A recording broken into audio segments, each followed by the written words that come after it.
کوفیو آ گیا کوفیو.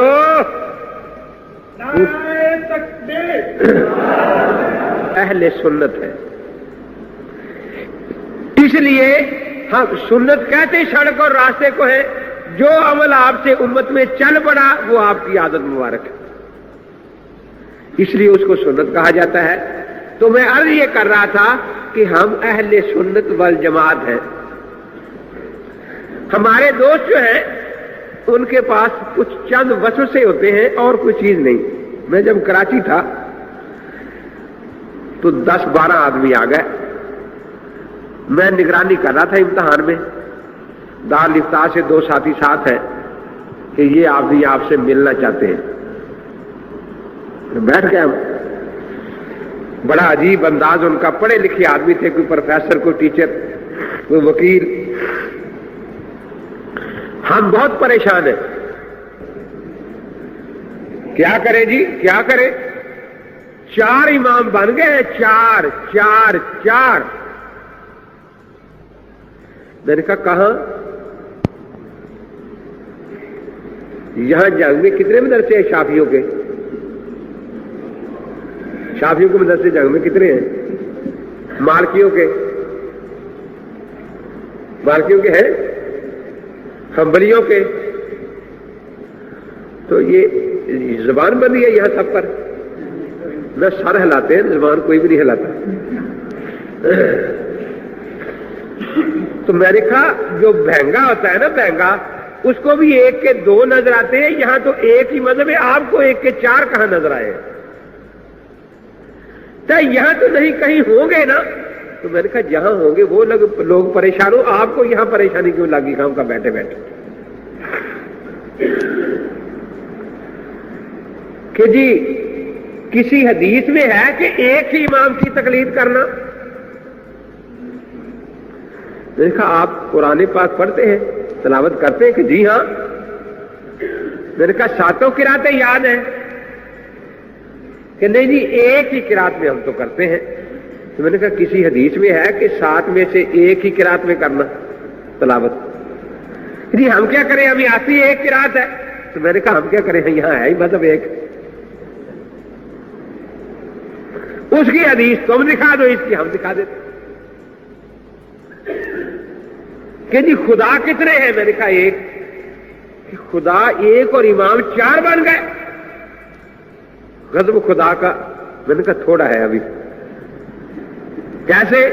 میں نے کہا خدا ایک ہے, نبی 1,24,000 ہے. خدا ایک ہے, نبی 1,24,000 ہے. میں نے کہا آخر آپ کا مقصد کیا ہے, کوئی بات کریں.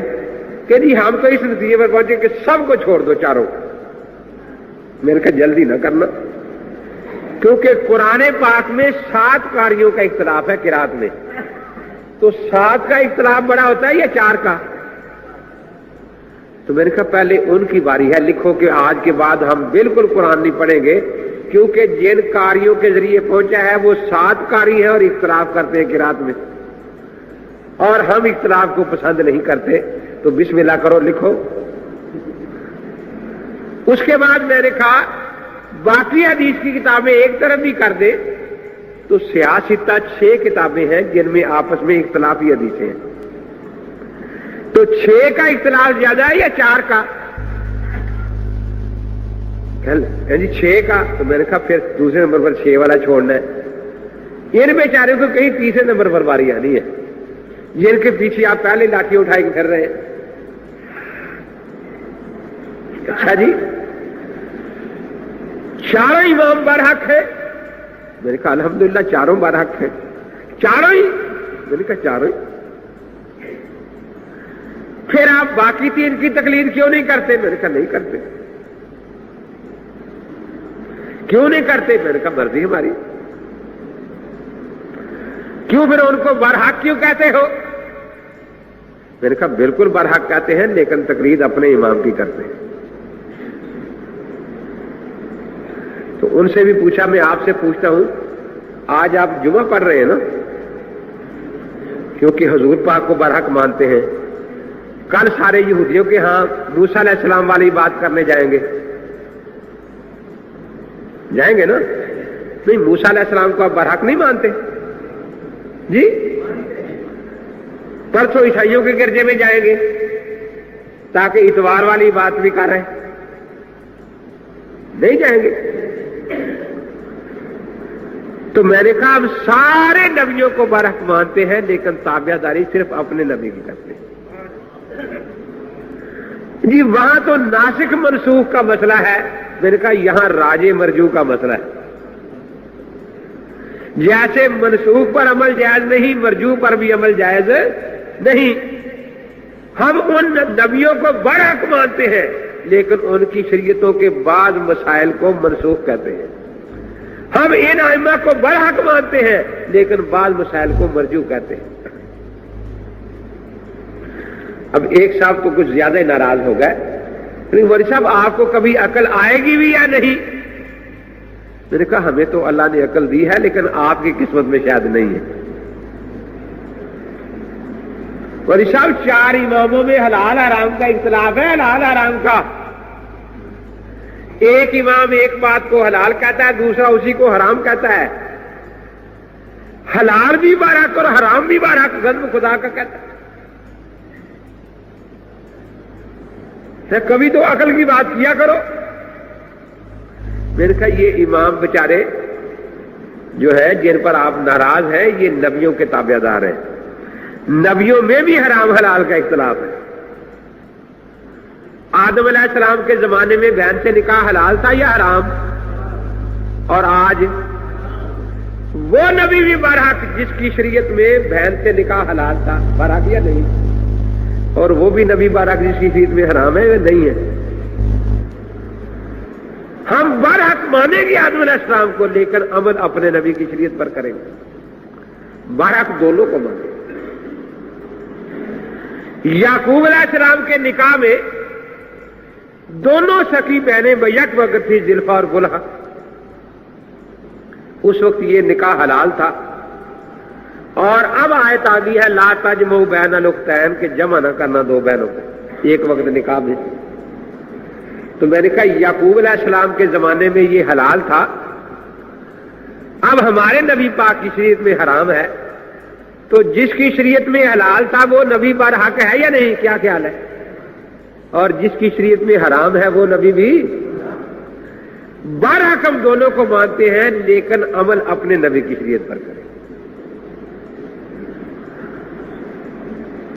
ابراہیم علیہ السلام کی زوجہ محترمہ حضرت سارہ ماں کی طرف سے آپ کی بہن تھی، باپ کی طرف سے نہیں تھی، اس سے نکاح ہوا۔ آج یہ نکاح حلال ہے یا حرام؟ تو ابراہیم علیہ السلام کے ہاں حلال تھا اور ہماری شریعت میں حرام ہے، تو ابراہیم علیہ السلام برحق ہے یا نہیں؟ ہمارے نبی پاک برحق ہے یا نہیں؟ برحق ہے نا؟ تو میں نے کہا برحق ہم دونوں کو کہیں گے لیکن تابع داری صرف اپنے نبی کی کریں۔ کہنے لگے جی وہاں تو زمانے کا اختلاف ہے، وہاں تو میں نے کہا یہاں علاقوں کا اختلاف ہے، شافی سری لنکا میں ہے، حنفی پاکستان میں۔ وہاں زمانوں کا اختلاف ہے نا، یہاں علاقوں کا اختلاف ہے۔ شافی اپنے ملک میں ہے، حنبلی اپنے ملک میں ہے، مالکی اپنے ملک میں ہے، حنفی اپنے ملک میں ہے۔ تو یہاں علاقوں کا اختلاف ہے۔ اس کو ذرا مثال سے اور سمجھ لیں۔ کئی سالوں سے آپ دیکھ رہے ہیں کہ سعودیہ میں عید ہوتی ہے، پاکستان میں روزہ ہوتا ہے۔ یہ ہو رہا ہے یا نہیں ہو رہا؟ عید کے دن روزہ رکھنا حلال ہے یا حرام؟ اور رمضان میں عید پڑھنا حرام ہے نا؟ لیکن ان کی عید صحیح یا غلط؟ ہمارا روزہ صحیح یا غلط؟ صحیح نا؟ کیونکہ مسئلہ یہ ہے کہ چاند ثابت ہو جائے تو عید، نہ ثابت ہو تو روزہ۔ وہاں تواتر کے ساتھ چاند ثابت ہو گیا، یہاں نہیں ہوا۔ وہ سارے عید پڑھ رہے ہیں، ان کی عید بالکل درست ہے۔ یہاں سب کا روزہ ہے، ہمارا روزہ بھی سب کا درست ہے۔ وہاں عید درست ہے، یہاں روزہ درست ہے۔ ہاں فتنہ اچھا نہیں کہ 4 آدمی لاٹیاں لے کے آ جائے، توڑو روزے، آج مکہ عید ہے،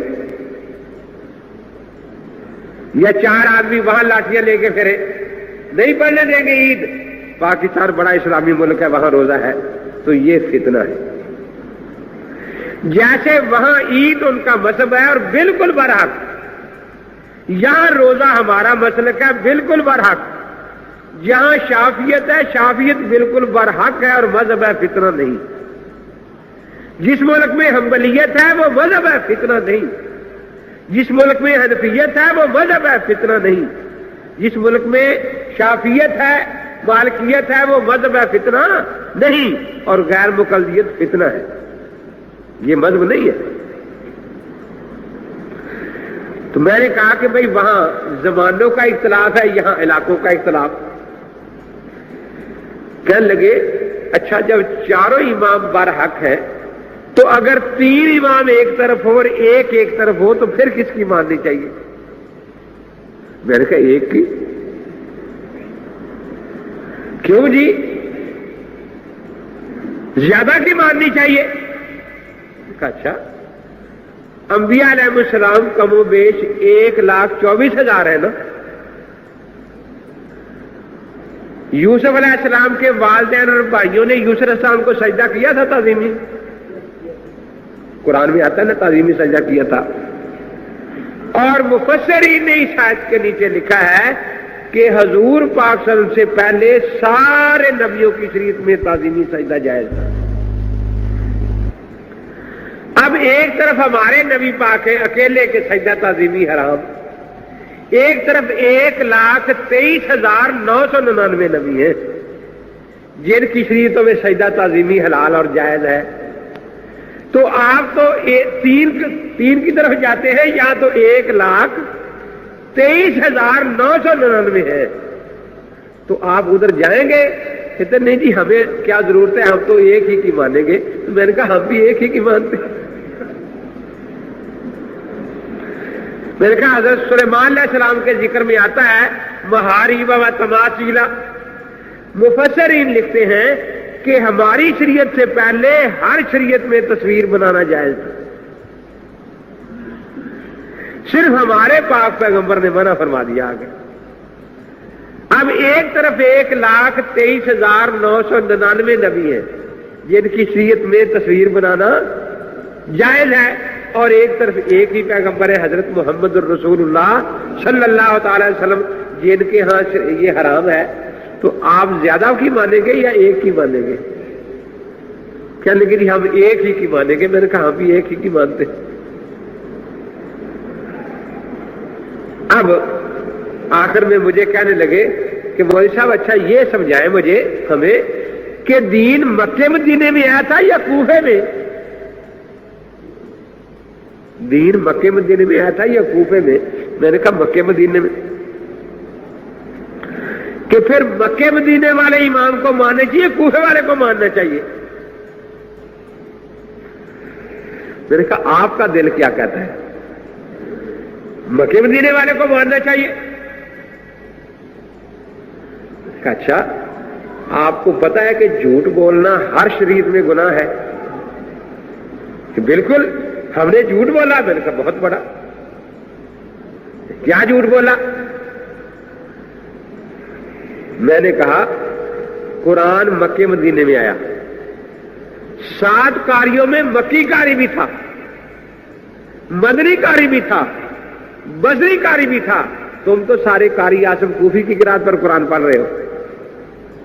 یہی قرآن شاہ فہد تقسیم کر رہا ہے ساری دنیا میں آج، تو تم سے بڑا کوفی کون ہے بھائی کہ قرآن نازل مکے مدینے میں ہو اور تم مکی قاری کی قرات چھوڑ کر، مدنی قاری کی قرات چھوڑ کر کوفی قاری کی قرات پر قرآن پڑھو۔ اس لیے میں کہا کرتا ہوں کہ جب کوئی غیر مقلد ملے تو پوچھ لیا کرو، کوفیو آ گیا کوفیو۔